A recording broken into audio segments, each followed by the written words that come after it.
Hey, welcome back. Welcome back to Just Count Me In. I'm Sari and I'm your host.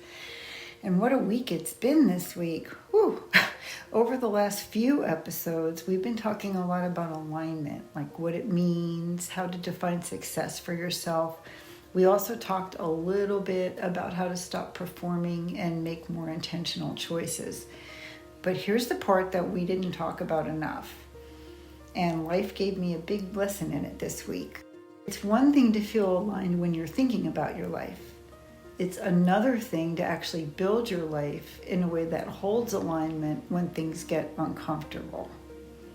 Because if your systems, if your expectations and your boundaries aren't aligned with what you say you value, eventually something breaks. And this week, my friends, I had one of those moments. And it really shook me. And here's what's interesting. At this exact time, one of my coaching clients had one too. And it was the same issue, but a completely different outcome. So I've been working with a student for years, and it's somebody that I care very, very deeply about. I've actually known her and the family for a long time, since she was a baby. And because of that, the structure of our whole relationship was more flexible probably than it should have been. I charged less, which was okay with me. I allowed more flexibility. She was like family. I made exceptions all the time. This felt aligned with who I am.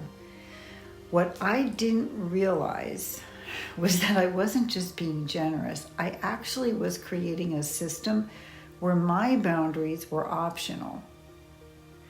So when I finally reinforced one, just calmly stating something about last-minute cancellations and still charging for them, it didn't land as consistency. It landed as a change. And they decided to take a break from tutoring, not because the policy was unreasonable, but because the system hadn't been holding this all along. Now, at the same time, a friend of mine, actually, she's a client, a business owner, had to let someone go, a really serious decision involving repeated boundary violations. This is actually a partner in the business. And when she made the call, it was clear, it was direct, it was aligned. It did take us a few months to get there, but that's pretty quick for a 13-year relationship to just have a few months of coaching. And it was hard, but it was done very cleanly. And that contrast stayed with me because we were both dealing with boundaries, but one was proactive and one was reactive. So I was trying to figure out why, what is going on and why did this happen and what do I need to do so that it doesn't happen again? And here's something that helped me understand on a deeper level. Our brains are wired to get comfortable with patterns. So even if something isn't ideal, if it's consistent, it does feel normal. And the moment you change that pattern, even if it's in a reasonable way, the brain reads it as creating friction. There's actually research in behavioral science that shows that when people experience the loss of something they're used to, they experience that loss more strongly than gaining something new. So it wasn't just about a policy. It felt like a loss of flexibility. And when people feel that, they don't normally lean in. They pull away. They justify. They reframe. Or they exit. And that's exactly what happened. And this doesn't just show up in business or work. It shows up at home all the time. Think about a parent who lets their child stay up late sometimes. At first, it's occasional. Then it becomes a little more frequent. Then over time, that later bedtime, it kind of becomes the norm. There's no clear structure, just a lot of flexibility, a lot of going with the flow. So when the parent suddenly says, okay, bedtime's at 9 o'clock now, the child does not experience this as a reasonable boundary. They experience it as something being taken away. And what happens? You get a lot of pushback, a lot of resistance. Not because the rule is wrong, but because the pattern changed. And that's exactly how this works in every single area of our lives. And it's not just parenting. It shows up in the workplace too. You have a manager who lets deadlines slide. Maybe they're slack about people coming in late once, twice, maybe more. They're understanding. There's flexibility, but not real consistency. So the team adapts to that. And one day, the same manager decides, hey, we need to tighten up. Deadlines matter and being here on time matters. Suddenly, there's frustration. People feel like they're getting micromanaged. People feel like expectations change. But the expectation didn't change. The consistency did. And that's what creates the tension.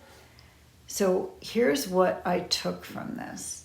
It's not just about having boundaries. It's about when and how you hold them. Because if you don't build structure early, hold them. Because if you don't build structure early, if you rely on flexibility or emotion, or this is a special case, you're going to be forced to enforce something later. And when this happens, then it's going to feel like conflict. Not because the boundary is wrong, but because it's late. This still didn't feel right to me, so I dug a little bit deeper into neuroscience because I really wanted to understand what happened and why this felt so bad. I found out about predictive processing, and that's expectation networks. So my client's brain had a built-in model. This relationship equals flexible, intermittent consequences, and very adjustable. And that was because I set it up that way. Even if I said that there was a policy, their repeated experience taught them something different. When I enforced the boundary, it created a prediction error. And that's like a mismatch between what's expected and the actual outcome. The brain does not like that. Your brain interprets this kind of friction as a threat, or they interpret it as friction and even a threat. So instead of updating smoothly, people often reject a new rule, they justify their reaction, or they exit the situation. And that's exactly what happened. Number 2, I learned that loss aversion is actually stronger than logic. We would rather avoid loss than process through something. And this is from the Prospect Theory, the book. And people feel the pain of loss more strongly than the benefit of a gain. And that's so interesting. So in her mind, it wasn't like Sari's applying a fair policy. It felt more like I'm losing flexibility that I used to have. And she was correct. So even though my policy is standard, her brain coded it as a loss of privilege. And this can trigger defensiveness and justification, or just withdrawing from the situation. When we're intermittent, when we're reinforcing something, it creates inconsistent behavior. And that's good old B.F. Skinner, the dogs, the treats, the bell, the operant conditioning. So I intentionally created variable reinforcement. There was a variable. Sometimes the cancellations had no consequence. Sometimes they required rescheduling.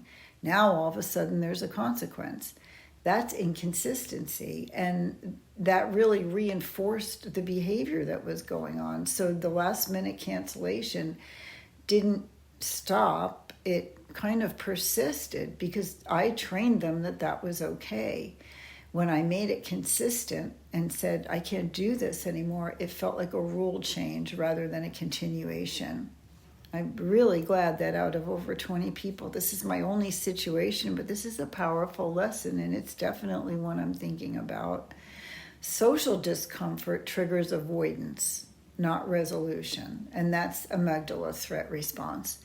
When I enforce a boundary, even calmly, it probably triggers a little bit of a mild social threat, like the person might think I'm being corrected or this is uncomfortable. And the brain will choose avoidance over repair. So instead of let's adjust and continue, we could just say let's just exit and reduce this discomfort. And that's efficient brain wiring. Cognitive dissonance and narrative rewriting is also something that this is a prime example of. because this person holds a self-image probably that I'm a reasonable person. I treat people fairly. And when I set that boundary, it created tension with past behaviors like cancellation and flexibility. And so to resolve that discomfort, the brain is going to rewrite the story. This isn't about cancellations, it's about scheduling confusion. And that protects identity without requiring any kind of behavior change. Basically, our brain gets used to patterns. So even if something isn't technically fair or sustainable, it's consistent, it feels normal. At that moment, you change that pattern, even in a reasonable way. It can feel like something's wrong, not because it is, but because it's different. What happened wasn't personal.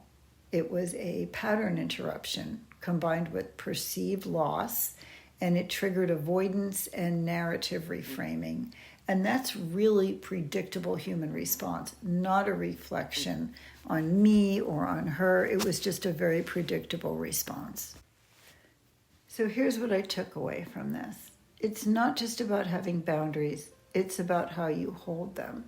Because if you don't build structure early and you rely on flexibility or emotion, this is a special case. Eventually, you're going to be forced to enforce something later.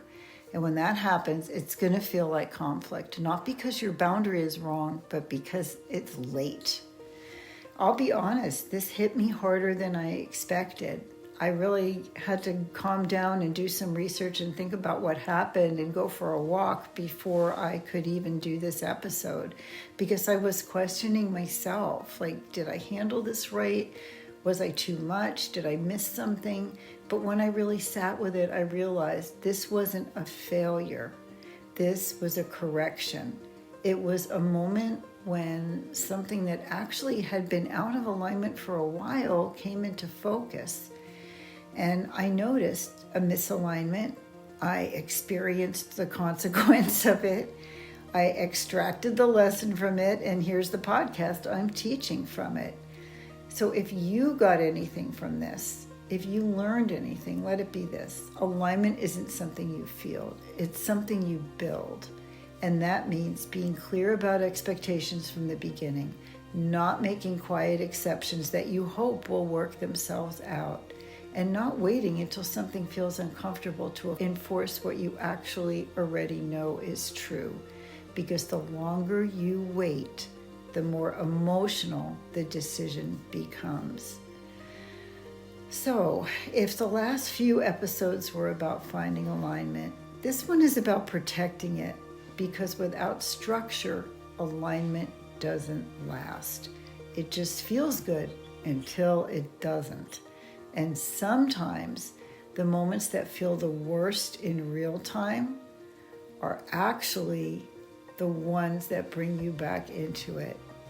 If this episode resonated with you, please subscribe and share. And if you can take a second, I love hearing your comments. Please DM me if you want to set up a 20-minute realignment session. They have been a huge hit lately. Until next time, have a great week. May you be aligned, and just count me in.